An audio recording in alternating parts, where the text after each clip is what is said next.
Correct. It narrates or tells a story. Often, very often, a narrative will contain dialogue. What is dialogue? Words. Conversation is words, speaking. Well, hopefully your whole essay will have words in it. But it's the conversational words that you would put in quotations. I just put pictures in my essay. What's your tissues? Negro. Maybe your next class will have real tissues. I know. I've just seen that. I was like, why is he Yeah, baby. He's crying. He's Jasmine? gonna miss you, Jay. Oh, you missed one. Go by Get all up in there. I would have been like, Jasmine, zip it. alright. Alright, New Directions by Maya Angelou. Also, narrative.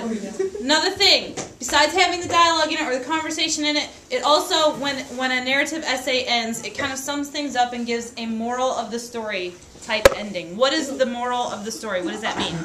The lesson is supposed to learn. Exactly. It is the lesson that should have been learned through the experience. Can I read? No. Can I read? In 1903, the late Mrs. Annie Johnson of Arkansas found herself with 2 toddling sons, very little money, a slight ability to read and add simple numbers. To this picture, add a disastrous marriage and the burdensome fact that Mrs. Johnson was a Negro. When she told her husband, Mr. William Johnson, of her dissatisfaction with their marriage, he conceded that he too found it to be less than he expected, and had been secretly hoping to leave and study religion. He added that he thought God was calling him not only to preach, but to do so in Enid, Oklahoma. He didn't tell her that he knew a minister in Enid with whom he could study and who had a friendly unmarried daughter. They parted amicably, Annie keeping the one-room house and William taking most of the cash to carry himself to Oklahoma. What does it mean by they parted amicably? Friendly. Quickly. In a friendly way. In a friendly way. Very good. It's right it's at on the side of the page. So the separation was a nice one. They just both agreed on it, left each other, went on their own happy way. Annie, over 6 feet tall, big bone, decided that she would not go to work as a domestic and leave her precious babes to anyone else's care. There was no possibility of being hired at the town's cotton gin or lumber mill, but maybe there was a way to make the 2 factories work for her. In her words, I looked up the road I was going and back the way I come, and since I wasn't satisfied, I decided to step off the road and cut me a new path. She told herself that she wasn't a fancy cook, but that she could mix groceries well enough to scare hungry away and from a starving man. Come in. Can we borrow 2 people out of here real quick?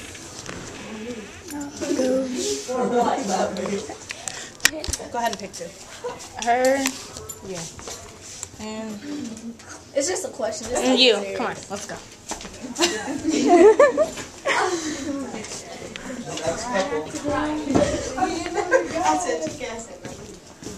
I laughed and they would have.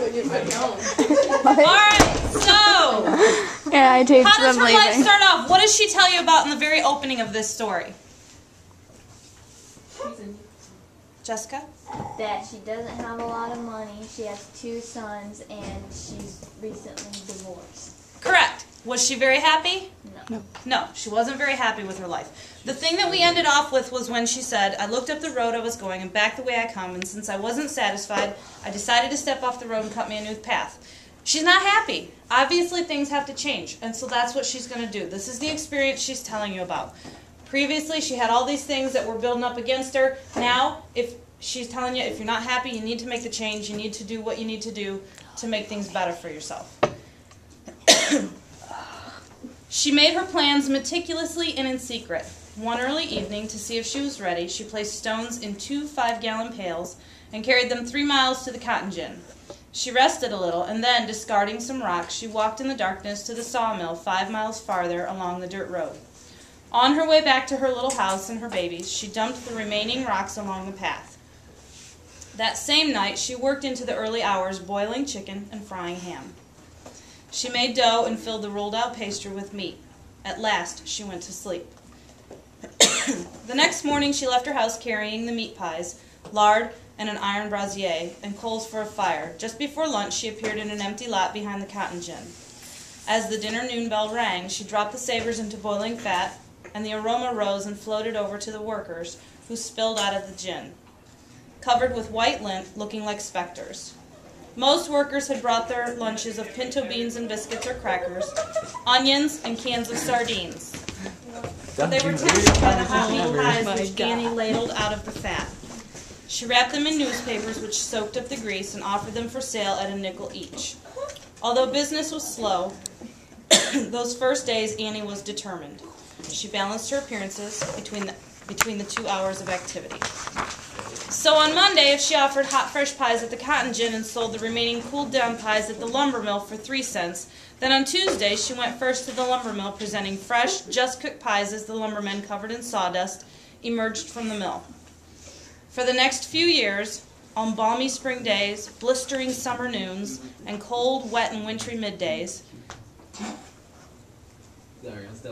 pay attention please, Annie never disappointed her customers who could count on seeing the tall, brown-skinned woman bent over her brazier carefully turning the meat pies.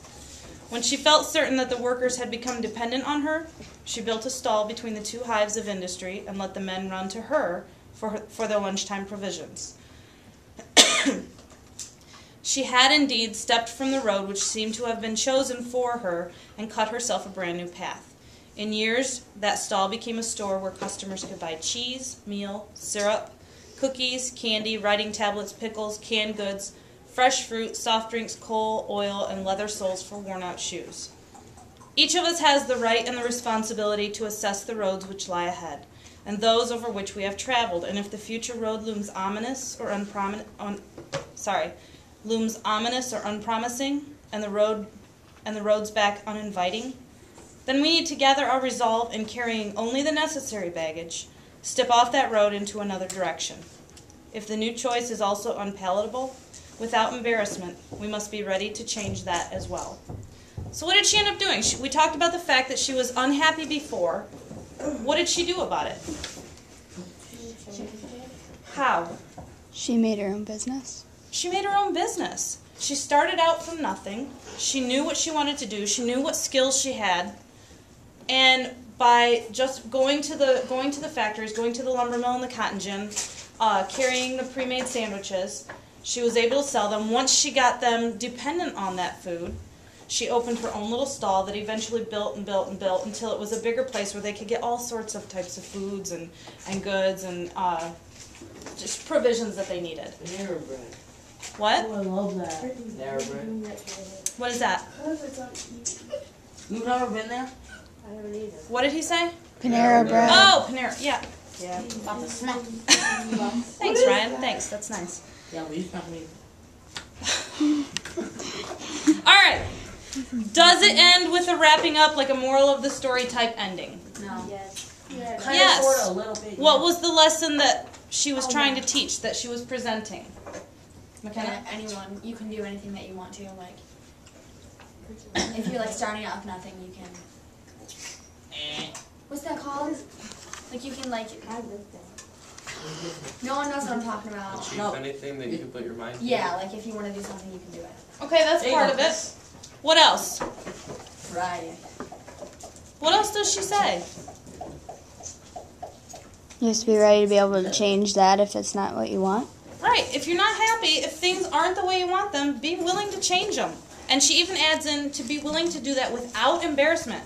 Don't worry about what's in the past. Move on. If you're unhappy, if things aren't working, Chris, if things aren't working, be willing to move forward and change those things and do it for yourself. Figure out what you can do. All right. I need you all to take out a sheet of paper, please. That was your favorite somebody.